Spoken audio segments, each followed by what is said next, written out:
오늘부터 저는 앞으로 약 5개월 동안 수요 기도에서 성도님들께 이 선지자와 그리스도라는 제목으로 말씀을 전하고자 합니다.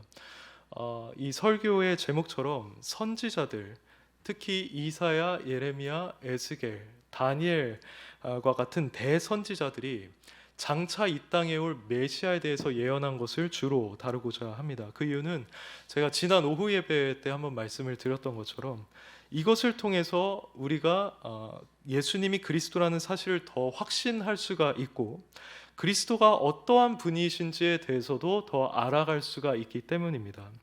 이렇게 우리가 구약 성경을 통해서 예수님에 대해서 알아가는 것은 인간적인 어떤 방식이 아니라 성경적이라고 말할 수가 있습니다. 누가복음을 보시면 예수님께서 부활하신 이후에 엠마오로 향하는 두 제자를 만난 기사, 그리고 자신들끼리 모여있던 11제자를 만난 기사가 등장을 하죠. 근데 예수님께서 그들을 만나셔서 하셨던 일이 무엇이냐면 성경을 풀어주시고 마음을 열어 성경을 깨닫게 하셨다라고 되어 있습니다. 그러니까 구약 성경에서 자신이 어떻게 예언이 되었고 자신에 대한 예언이 어떻게 성취되었는지를 그들에게 직접 설명해 주셨다는 것이죠. 그리고 사도행전 보시면 사도들도 유대인들에게 복음을 전할 때 대부분 구약 성경을 인용해 가면서 전했다는 사실을 여러분들도 잘 알고 계실 것입니다. 대표적으로 베드로가 그렇게 했고 빌립도 그렇게 했고요. 바울과 바나바도 그렇게 했습니다. 이들이 회당에 들어가서 구약 성경을 강론했다라고 했을 때 그것은 이 성경 안에 있는 예수 그리스도에 대해서 전하는 사역이었다는 것이 분명합니다. 이처럼 구약 성경을 통해서 예수님을 알아간다는 것은 매우 성경적입니다. 그래서 앞으로 우리가 이 시간을 통해 그 두 제자들의 마음이 뜨거워졌던 것처럼 변화되었던 것처럼 그런 역사가 우리 가운데 있기를 소망하면서 이 설교를 위해 함께 기도해 주시면 감사하겠습니다. 그럼 이제 본격적으로 이 주제와 관련된 첫 번째 본문인 오늘 이사야 9장 말씀을 좀 살펴보도록 하겠습니다. 우리가 이 말씀을 바르게 이해하기 위해서 우선 배경을 이해할 필요가 있습니다. 이 배경이 좀 복잡하기는 하지만 쉽게 말씀을 드리자면 이스라엘이라는 국가가 북이스라엘과 남유다로 나뉘어 있었을 때 아시다시피 북이스라엘을 다스리던 왕들이 하나님 앞에서 죄를 짓던 경우가 많았습니다. 최초의 왕이었던 여로보암이 그러했고요. 그 이후에 등장한 아합 왕도 아주 극악한 왕으로 알려져 있죠. 그리고 그 이후로 이어져서 나중엔 베가라는 왕, 그 왕도 여호와께서 보시기에 악을 행했다라고 기록되어 있습니다. 그런데 이렇게 하나님 앞에서 악했던 것은 이 왕들뿐만이 아니었습니다. 당시 북이스라엘에서 거주하고 있었던 이 백성들도 하나님 앞에서 심각한 죄를 지었던 것으로 보이는데 이것은 오늘 본문 직전 구절인 8장 19, 20절을 보시면 알 수 있습니다. 이들이 하나님을 찾거나 하나님의 말씀을 의지하지 않았고 신접한 자나 마술사와 같은 영매자들을 의지했다는 사실이 여기 암시되어 있죠. 이것은 이스라엘이 하나님의 택함을 받은 민족이었다는 사실을 고려했을 때 영적 일탈의 극치를 보여주는 것이었습니다. 결국 하나님은 다시 당시의 강대국으로 떠오르고 있던 이 아수르를 이용해서 북이스라엘을 치셨고 북이스라엘은 이때 큰 피해를 입어서 결국 자신들의 영토 북쪽의 일부를 아수르에게 내어주고 말았습니다. 이것이 열왕기하 15장 29절에 이렇게 기록되어 있습니다. 이스라엘 왕 베가 때 아수르 왕 디글랏 빌레셀이 와서 이온과 아벨벳 마아가와 야노아와 게데스와 하솔과 길르앗과 갈릴리와 납달리 온 땅을 점령하고 그 백성을 사로잡아 아수르로 옮겼더라고 되어 있습니다.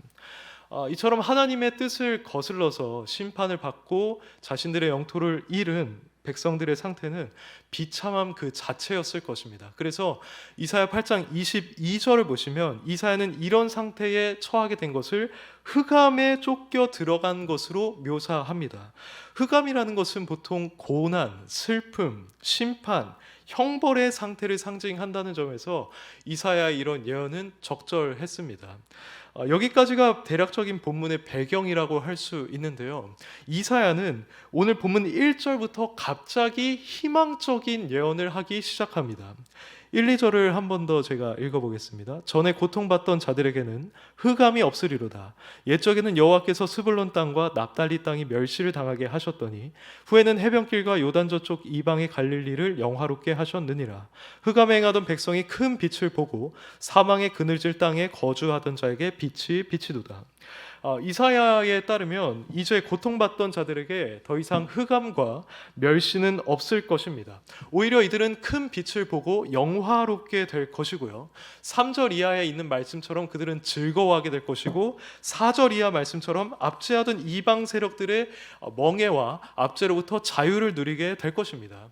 그러면 이것이 북이스라엘에게 어떻게 가능하게 되는가라고 했을 때 이사야는 이것이 장차 태어날 한 아기에 의해서 이루어질 것이라고 합니다. 6절 이하를 보시면 이걸 알 수 있죠. 이사야는 6절에서 한 아기가 나게 될 것인데 그는 기묘자요 모사요 전능한 하나님 영존하시는 아버지 평강의 왕이라고 합니다. 그리고 7절에서는 그의 정사와 평강의 더함이 무궁할 것이고 그의 나라가 정의와 공의로 영원히 보존될 것이라고 합니다.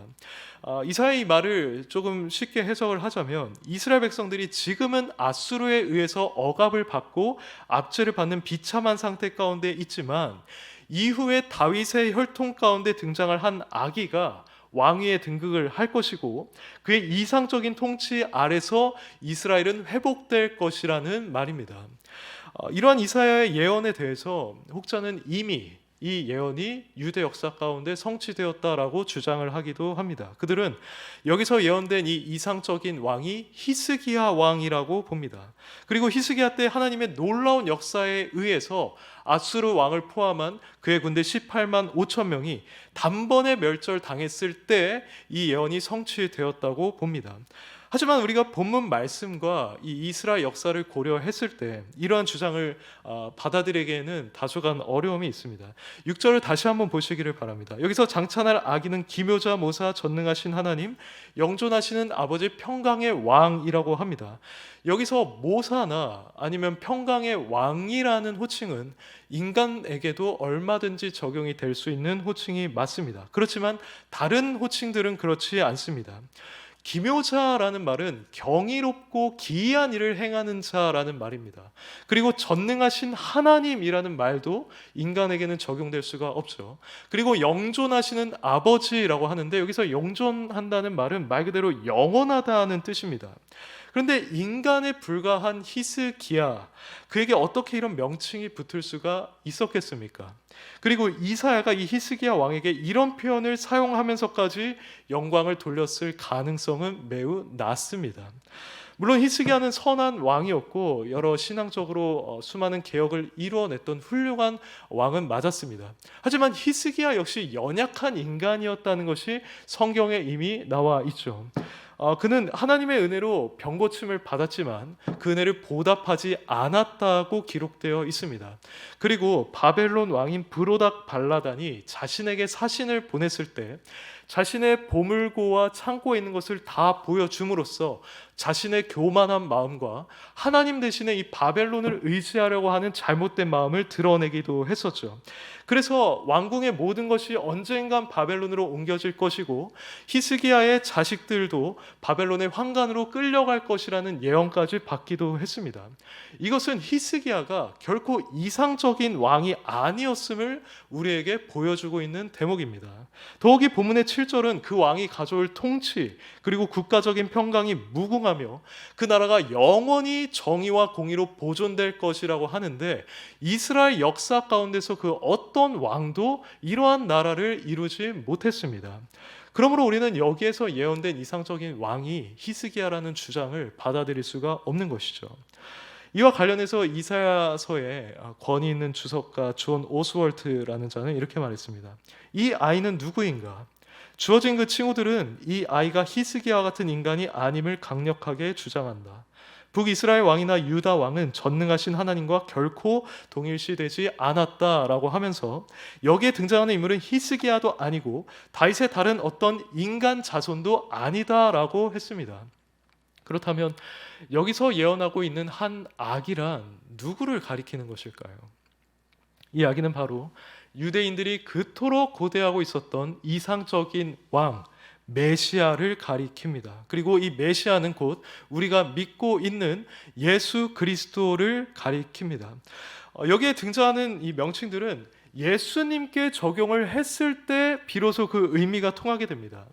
예수님은 동정녀에게서 태어난 한 아기로 오셨죠. 그리고 이 본문을 보시면 한 아들을 우리에게 주신 바 되었다라고 하는데, 그분은 하나님의 아들로서 이 세상에 오셨습니다. 이렇게 인선과 신성을 겸비했던 예수님은 실로 기이한 일을 행했던 기묘자이셨습니다. 예수님이 동정녀로부터 탄생한 것부터 시작을 해서 나중에는 부활하고 승천할 때까지 그 사이에 예수님께서 하신 수많은 일들이 그분이 기묘자라는 것을 보여줍니다. 또 그분은 그 누구도 따라올 수 없는 신적인 지혜를 가졌다는 점에서 모사이셨습니다. 여러분들은 이 복음서에서 바리새인들과 서기관들이 예수님의 말을 책잡으려고 아주 많은 시도를 했었던 것을 기억하실 겁니다. 근데 그 누구도 예수님의 지혜로운 말에 반박할 수가 없었죠. 또 예수님은 파도를 잔잔케 하셨고 병자를 고치고 죽은 자를 살리시는 실로 전능한 하나님임을 입증해 보여주셨습니다. 그리고 영원전부터 그분은 존재한 분이시자 자기 백성을 부성적인 사랑으로 품으시는 영존하시는 아버지라는 것도 나타내 주셨습니다. 그리고 마지막으로 그분은 하나님과 인간 사이를 화목하게 하시고 인간과 인간 사이의 평화를 이루시며 장차 오셔서 완전한 평화의 나라를 이루실 평강의 왕이라는 것도 나타내 주셨습니다. 그리고 그분이 통치하는 나라는 7절 말씀처럼 영원 무궁하리라는 것도 성경에 다 예언되어 있죠. 이처럼 본문의 말씀은 예수님께 적용할 때 비로소 그 의미가 통하게 되는데, 여기서 예언되는 왕이 메시아이신 예수님을 가리킨다는 더욱더 확실한 증거가 하나 있습니다. 이것은 마태복음에 있는데요. 한번 펴주시면 좋겠습니다. 마태복음 4장 12절에서 16절입니다. 마태복음 4장 12절에서 16절을 제가 읽어보겠습니다. 예수께서 요한이 잡혔음을 들으시고 갈릴리로 물러가셨다가 나사렛을 떠나 스불론과 납달리 지경 해변에 있는 가버나움에 가서 사시니 이는 선지자 이사야를 통하여 하신 말씀을 이루려 하심이라. 일러스되 스불론 땅과 납달리 땅과 요단강 저편 해변길과 이방의 갈릴리여, 흑암에 앉은 백성이 큰 빛을 보았고 사망의 땅과 그늘에 앉은 자들에게 빛이 빛이었도다 하였느니라. 여기서 마태는 예수님께서 이 갈릴리 지역으로 가서 사역을 하신 것이 우리가 오늘 읽은 이사야 9장 1절부터 2절의 궁극적인 성취였다고 말하고 있습니다.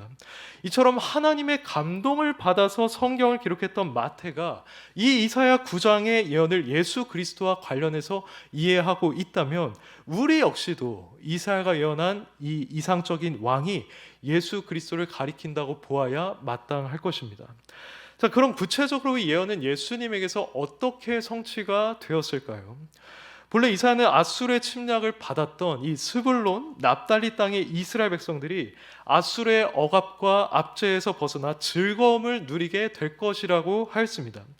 이것은 실제로 이스라엘 역사 속에서 한 탁월한 왕에 의해 어느 정도 성취되었을 수도 있습니다. 그러나 메시아와 관련된 성경의 예언들이 주로 그러하듯이 우리는 이 예언도 영적으로 성취되어야 한다는 사실을 기억해야만 합니다. 그리고 실제로 예수님께서 갈릴리 지역으로 가서 자신의 사역을 본격적으로 시작하셨을 때 이 예언은 영적인 의미에서 본격적으로 성취가 되었습니다. 이사야가 예언할 당시에 이 스불론과 납달리 땅에 있던 사람들은 아수르의 억압에 의해서 매우 비참한 상태에 빠져 있었다고 말씀드렸었죠. 그들에게는 고난, 슬픔, 절망이 있었습니다. 그래서 이사야는 그들이 흑암 가운데 있다고 말을 했었죠. 그런데 이것은 예수님께서 사역을 시작하실 그때 스불론과 납달리 땅에 있는 자들, 더 넓게 표현하자면 갈릴리 지역에 있는 자들도 영적으로 이와 같은 상태에 처해 있었습니다. 이 지역은 이스라엘 영토의 중심에서 북쪽으로 아주 먼 곳에 위치를 했다 보니까 보니까 이교적인 환경을 지닌 자들과 자주 교류할 수밖에 없었고, 그 과정에서 이스라엘 백성들은 도덕적으로나 영적으로 타락할 수밖에 없었습니다. 그리고 이곳에는 기본적으로 유대인과 이방인 사이에서 난 혼혈 인종들이 많이 있었고, 종교의 중심지인 예루살렘에서 멀다는 이유로 사람들 사이에서 여러 멸시와 천대를 받는 그러한 지역이었습니다. 그만큼 이 지역은 영적으로 타락했을 뿐만 아니라 상당히 소외된 지역이었다는 것입니다. 그래서 여기에 거주하던 백성들 역시도 흑암에 앉은 백성들이라고 묘사될 수 있는데, 예수님께서는 바로 이곳에서부터 자신의 사역을 시작하셨습니다. 예수님은 얼마든지 예루살렘에 가서 그 화려하고 비교적 안정적인 곳에서 자신의 사역을 시작할 수 있었을 텐데, 일부러 이렇게 영적으로 어두운 곳에서 자신의 사역을 시작하셨던 것입니다. 이것은 분명 이사야에 기록된 자신과 관련된 예언을 성취하시기 위함이었습니다. 예수님께서 이 영적으로 어두운 곳에 오셔서 자신의 능력을 나타내시고 복음을 전하셨을 때 실로 그것은 그곳에 빛이 비치는 것과 다름이 없었습니다.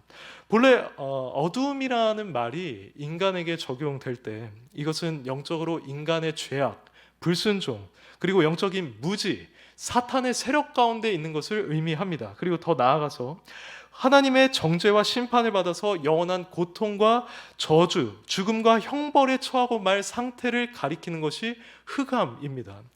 반면에 빛이라는 것은 어떻습니까? 빛은 영적인 의미로 봤을 때 복음의 진리, 생명, 지혜, 거룩함, 구원, 영광이라는 의미를 내포하고 있습니다. 이처럼 예수님께서 이 영적으로 어두운 백성에게 가서 복음을 전하셨을 때 그들은 복음의 진리를 깨닫게 됐고 영적인 지혜를 얻었고 구원받아서 영생을 얻어 거룩한 존재가 되었습니다. 그들이 영적인 빛을 받았던 것입니다. 이렇게 영적인 빛을 받았던 자들은 상당히 크게 기뻐하고 즐거워할 수밖에 없었는데, 이 즐거움이라는 것은 오늘 본문 3절 말씀을 영적으로 성취하는 사건이었습니다. 그리고 예수님의 복음에 의해서 그들이 사탄과 죄의 종노릇 하던 데서 해방되는 사건은 오늘 본문의 4절 말씀이 영적으로 성취되는 사건이었습니다. 이런 점들을 통해서 우리는 이사야 9장에 예언된 이상적인 왕이 예수 그리스도시라는 사실을 다시금 확신할 수 있게 되는 것이고, 그분이 바로 빛이라는 것도 우리는 알 수가 있습니다. 예수님이 빛이라는 건 이 본문뿐만 아니라 다른 데서도 자주 증언하고 있죠. 요한복음 1장 9절을 보시면 참빛 곧 세상에 와서 각 사람에게 비추는 빛이 있었다고 합니다. 그리고 예수님께서도 요한복음 8장에서 나는 세상의 빛이니 나를 따르는 자는 어둠에 다니지 아니하고 생명의 빛을 얻으리라고 말씀하셨죠. 메시아이신 예수님께서 이렇게 빛으로 세상에 오셨다는 사실은 오늘날 우리에게도 아주 중요한 진리라고 할 수가 있습니다. 왜냐하면 그분은 과거에 영적으로 어두운 갈릴리 지역의 백성들을 비추어 주셨던 것처럼 지금도 이 세상에 존재하고 있는 죄인들을 비추고 계시기 때문입니다. 여기 있는 우리가 이미 이 빛을 받은 자들이 아니겠습니까? 그런데 본래 우리는 어떤 자들이었습니까? 우리 역시도 영적으로 흑암 가운데 있는 자들이었습니다. 우리도 거룩하신 하나님 앞에 죄를 짓고 불순종한 자들이었고 영적으로 무지했으며 사탄과 죄의 종노릇하던 자들이었습니다. 만일 우리가 죽을 때까지 그런 상태 가운데 머물러 있었다고 한다면 우리도 영원한 저주와 하나님의 심판을 피할 수가 없었을 것입니다. 그러나 하나님께서 우리에게 예비하신 바로 그 때에 예수 그리스도라는 존재는 우리에게 빛으로 다가오셨습니다. 우리가 누군가에 의해서 예수 그리스도의 복음에 대해서 들었을 때 바로 그 순간이 우리에게 빛이 비추어진 순간이었던 것입니다. 근데 보통 이 빛이 비추어질 때 타락한 죄인들은 이 빛을 거부하기 마련입니다. 이게 당연한 반응입니다. 예수님께서 이 세상에 오셨을 때도 수많은 사람들이 이런 반응을 보였었죠. 그럼 왜 그들은 이 빛을 거부했는가 했을 때 요한은 그 이유를 이렇게 말합니다. 빛보다 어둠을 더 사랑하기 때문이었다라고 했습니다. 그러니까 그들은 악에 전적으로 사로잡혀 있는 상태로서 어둠 가운데 거하면서 이 악을 숨기기를 원했었고 그것을 은밀하게 즐기기를 원했던 것입니다. 또한 그들은 자신이 죄인이라고 하는 이 진리를 거룩한 것으로 여기서 받아들이지 않았고 자신이 죄악 가운데서 누리고 있는 안락과 쾌락을 포기하기를 싫어했었던 것입니다. 이것이 일반적인 죄인의 마음이고 오늘날에도 수많은 사람들이 이와 같은 이유로 빛이신 예수님을 받아들이기를 거부하고 있습니다. 근데 이것은 본래 그들과 동일한 본성을 소유하고 있었던 우리도 마찬가지였습니다.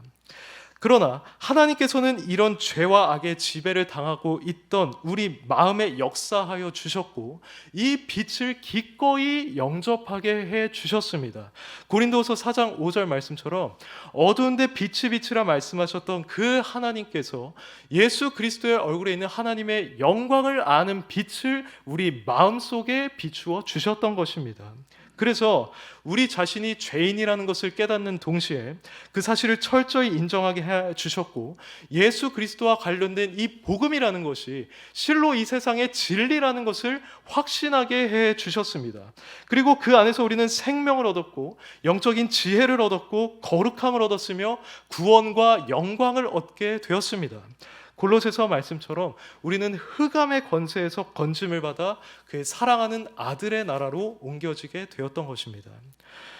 만약 예수님이 빛으로서 우리에게 다가오지 않으셨다면 우리는 여전히 지금도 흑암 가운데 거하고 있었을 것입니다. 영적인 무지에 사로잡혀서 참된 진리는 추구하지 않고 그저 이 세상이 옳다고 말하는 대로만 따라서 살아갔을 것입니다. 그러나 그분이 우리 인생의 빛이 되어 주셨기 때문에 우리는 무엇이 옳고 그른지를 비로소 분별할 수가 있게 되었습니다. 우리의 인생이 어느 방향으로 나아가야 하는지를 알게 되었습니다. 즉 우리가 무엇을 추구해야 하고 무엇을 위해 살아가야 하는지를 깨닫게 되었습니다. 다른 데서는 이 빛을 우리가 결코 얻을 수 없었습니다. 그 어떤 철학에서도 과학에서도 그 어떤 이방 종교에서도 또는 우리의 감각적인 만족에서도 찾을 수가 없었습니다. 그러나 우리가 우리의 죄를 회개하며 메시아이신 예수 그리스도께 나아가 그분을 영접했을 때 우리는 그 안에서 참된 빛을 발견하게 되었던 것입니다. 그분께만 참된 진리가 있기 때문에 우리가 그분을 영접했을 때 우리는 이 참 진리를 소유한 자가 되었던 것입니다. 이러한 사실은 우리 속에 있는 그 빛의 능력으로 인해서 입증된다고 말할 수 있습니다.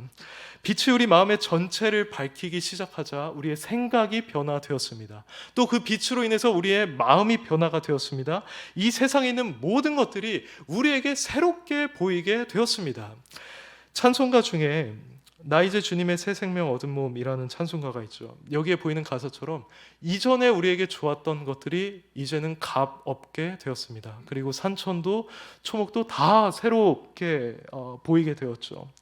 그리고 빛의 열매라는 것은 사실 착함과 의로움과 진실함이라고 성경은 증언하는데 본래 우리는 이런 열매와 거리가 멀었던 자들입니다. 그러나 우리가 빛을 받아들임으로써 이러한 성품을 적극적으로 추구하게 되었으며 부족하게나마 이와 관련된 열매를 맺으며 살아갈 수 있게 되었습니다. 이런 것들이 우리가 참된 빛, 참된 진리를 소유하고 있다는 증거가 됩니다. 만일 이것이 사실이라고 한다면 예수 그리스도라는 이 존재는 우리에게 있어서 얼마나 소중한 존재이십니까? 그분이 우리를 흑암에서 벗어나게 해 주셨습니다. 우리는 더 이상 영적인 무지함에 머물러 있지 않습니다. 우리의 미래도 어둡지 않고 우리의 영원한 운명도 보장되어 있습니다. 이전에는 죽음과 죽음 이후의 삶이라는 것이 사실 우리에게 상당히 미지의 영역이었고 어둡다고 말할 수 있는 그러한 영역이었습니다. 하지만 빛이신 그리스도를 소유한 이후에는 더 이상 그렇지 않습니다. 우리는 그 먼 미래의 영역까지도 담대하게 바라보며 나아갈 수 있게 되었고요. 그곳에서 누릴 영광을 소망하고 기대하며 살아갈 수 있게 되었습니다. 빛이신 그분이 우리가 그곳에 다 다를 때까지 친히 우리의 앞길을 비추시며 인도해 주실 것입니다. 이분이 바로 우리가 믿고 있는 메시아시고 그분은 빛이십니다. 온 세상이 필요로 하는 모든 인간이 영생에 이르기 위해서 반드시 소유해야만 하는 그런 참된 빛이라는 것입니다. 사랑하는 여러분, 이제 말씀을 맺겠습니다. 여러분들은 이 빛에 대하여 실제적으로 알고 계십니까? 이 빛이 여러분의 내면에서 여러분을 비추고 있습니까? 이 빛의 인도함을 받는 삶을 여러분들의 일상 속에서도 살아내고 계십니까? 만약 그렇지 않다면 우리는 지금이라도 이 빛 대신 주님을 우리의 중심에 모셔야만 합니다. 그리고 이 빛이 우리의 마음과 생각과 행동을 비추어서 영향을 미치게 해야 하고요. 우리가 가지고 있는 이 빛을 다른 이들에게도 전달할 수 있어야만 합니다. 우리가 이 빛을 받은 것은 다만 그저 우리만 소유하게 하기 위함이 아니라 다른 이들에게도 비추기 위함입니다. 그래서 예수님께서 그렇게 말씀하셨죠. 너희는 세상의 빛이라. 너희 빛이 사람 앞에 비치게 하여 그들로 너희 착한 행실을 보고 하나님께 영광을 돌리게 하라고 하였습니다. 그 바울도 너희가 전에는 어둠이더니 이제는 주 안에서 빛이라. 빛의 자녀들처럼 행하라고 하셨습니다. 빛이신 예수님은 자신이 이 세상에 다시 오시기 전까지 우리가 그분을 대신해서 이 빛의 역할을 수행하기를 원하십니다. 우리는 영적 어두움에 사로잡혀 있는 자들에게 복음을 전함으로써, 그리고 이 삶이 너무나 힘들어서 마치 흑암과 같은 시절을 보내고 있는 자들에게 사랑을 베풀고 도움을 베풀음으로써, 그리고 이 불의가 만연한 세상 속에서 끝까지 정직하고 신실하게 살아감으로써 우리가 가진 이 빛을 이 세상에 비출 수가 있습니다. 그리고 이것이 바로 빛의 자녀된 우리들의 사명인 것입니다. 그러므로 여러분들이 이 빛을 소유한 자들이라면 그 빛을 밝히 비추는 삶을 여러분들의 일상 속에서 살아가시기를 바랍니다. 이 세상을 한번 보십시오. 아무리 문명이 발달했어도 여전히 사람들은 영적인 어두움 가운데 처해 있습니다. 이 사실은 우리 주변에 있는 사람들의 삶과 역사 가운데서 일어나고 있는 여러 사건들을 통해서 금방 확인할 수가 있습니다. 그런데 만일 빛의 자녀로 부름을 받은 우리가 이들에게 빛을 비추지 않는다고 한다면 그들은 어떻게 그 어두움을 극복할 수 있겠습니까? 어떻게 그들은 참된 빛을 알고 참된 진리를 발견하며 참 생명을 얻을 수가 있겠습니까? 이런 점에서 우리는 예수 그리스도를 본받아야 합니다. 그분이 우리에게 먼저 다가와서 그분의 빛을 우리에게 값없이 비추어 주신 것처럼 우리도 적극적으로 나가서 그렇게 해야만 합니다. 오늘 우리가 기도할 때 우리가 이런 삶을 살아갈 수 있게 해달라고 함께 기도하기를 원합니다. 그러면 우리의 기묘자이자 모사이자 하나님이자 영존한 아버지 되시는 그분께서 우리에게 그러한 능력을 공급하여 주실 것입니다. 부디 오늘 우리 모두가 이 기도에 대한 응답으로서 그 능력을 충만히 얻고 돌아갈 수 있기를 간절히 소원합니다.